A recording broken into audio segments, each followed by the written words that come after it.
Hi, I'm Tasha Milligan with Pathways to Peace Counseling. Today I wanted to explain how I use Feelings Candyland in counseling. This is a little chart that I put together a couple years ago that just helps me to remember what we're going to talk about with different colors on Candyland.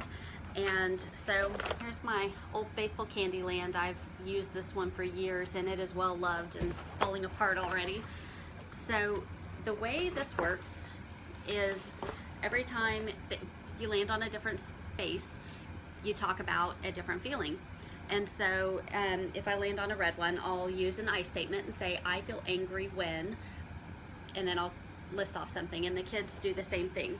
So I've got, and pardon the typos, I'm going to fix them. I've been using this for years and just found out this week I'm a terrible proofreader, just sorry. So red is for angry, orange is for embarrassed.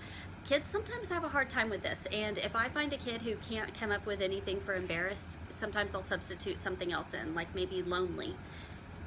Yellow is for happy, green is for anxious or scared, blue is for sad, purple is for loved, and pink is a special day. So they just tell about any day that's special. So sometimes they'll come up with something big, and sometimes they'll be like, oh, yesterday was special because we went to McDonald's.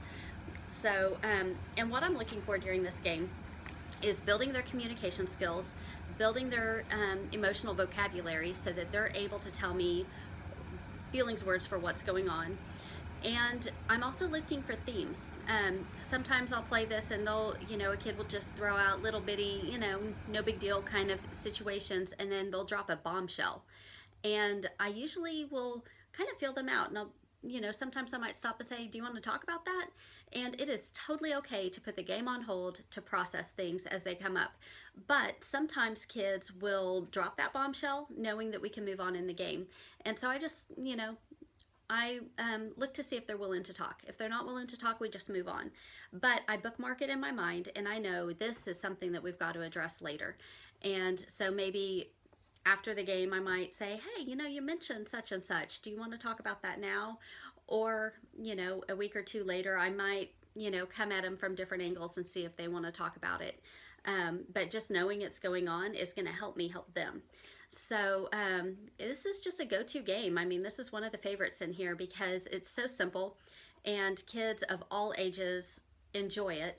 Now, for my older kids, a lot of times I'll do Feelings Uno, and so I just use same feelings for the different colors, but you just have red, blue, yellow, and green. And so those are the basic coping skills or the basic feelings words. And it works. It gets them to talk and talk freely and willingly. And that is what I'm looking for in here. Thank you.